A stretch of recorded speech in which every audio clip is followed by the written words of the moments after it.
আসানসোল উত্তর বিধানসভা কেন্দ্রের তৃণমূল কংগ্রেস প্রার্থী মলয় ঘটক বরাবরই নিজের এলাকার মানুষের কাছে আপনজন হিসাবেই পরিচিত।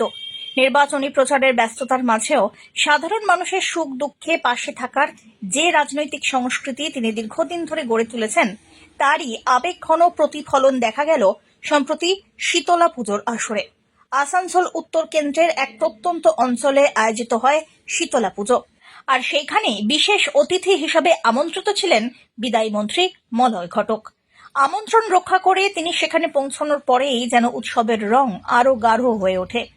স্থানীয় মানুষজন তাকে ঘিরে ধরেন, কেউ প্রণাম করেন, কেউ বা হাতে হাত রেখে কথা বলেন। সব মিলে এক অনাবিল আবেগের মুহূর্ত সৃষ্টি হয়। পুজো মণ্ডপে প্রবেশ করে তিনি দেবীর কাছে প্রার্থনা জানান এলাকার শান্তি, উন্নয়ন আর জনকল্যাণের জন্য। এরপর স্থানীয়দের সঙ্গে মিশে গিয়ে দীর্ঘক্ষণ সময় কাটান। প্রবীণদের খোঁজ খবর নেওয়া থেকে শুরু করে যুবকদের সঙ্গে এলাকার উন্নয়ন নিয়ে আলোচনা, সবকিছুতেই ছিল তার সহজ এবং আন্তরিক উপস্থিতি। এই ছবি নতুন কিছু নয়, বরং দীর্ঘদিন ধরে এলাকার মানুষের সঙ্গে এমনই নিবিড় সম্পর্ক গড়ে তুলেছেন মলয় ঘটক। রাজনৈতিক পরিচয়ের বাইরে গিয়ে সর্বধর্ম সমন্বয়ের বার্তাও বারবার তুলে ধরেন তিনি। শীতলা পুজোর মতো ধর্মীয় অনুষ্ঠানে তার উপস্থিতি সাম্প্রদায়িক সম্প্রীতির বার্তাকেই আরো জোরালো করল। স্থানীয়দের কথায়, ওনাকে আমরা নেতা হিসাবে নয়, আমাদের পরিবারের একজন মানুষ হিসাবেই দেখি। যখনই ডেকেছি পাশে পেয়েছি।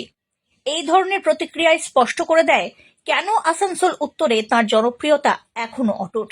নির্বাচনের প্রাক্কালে এমন আবেগঘন মুহূর্ত নিঃসন্দেহে রাজনৈতিক সমীকরণেও প্রভাব ফেলতে পারে বলে মনে করছেন অনেকে। কারণ ভোটের অঙ্কের বাইরে গিয়ে মানুষের সঙ্গে এই ব্যক্তিগত সংযোগই একজন নেতাকে আলাদা করে তোলে। সব মিলিয়ে শীতলা পুজোর এই অনুষ্ঠানে মলয় ঘটকের উপস্থিতি শুধু এক রাজনৈতিক কর্মসূচিই নয়, বরং মানুষের সঙ্গে হৃদয়ের বন্ধনকে আরো দৃঢ় করার এক আন্তরিক প্রয়াস।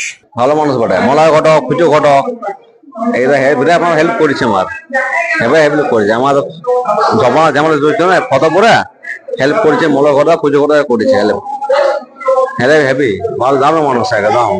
কাজ তো এখনো পর্যন্ত তো কাজ হচ্ছে, আমরা যতটা বলছি হচ্ছে কাজ। আমাদের একটা কুয়োর দরকার ছিল, দাদা সেটা বানিয়ে দিয়েছে। পরে আমরা বাথরুমের কথা বলেছি, ওটাও বলছে যে দেখছি, বাথরুমটাও হবে বলছে। যখন আশা দিয়েছে তখন হবেই। অনিন্দিতা সিনহার রিপোর্ট, আজ বাংলা।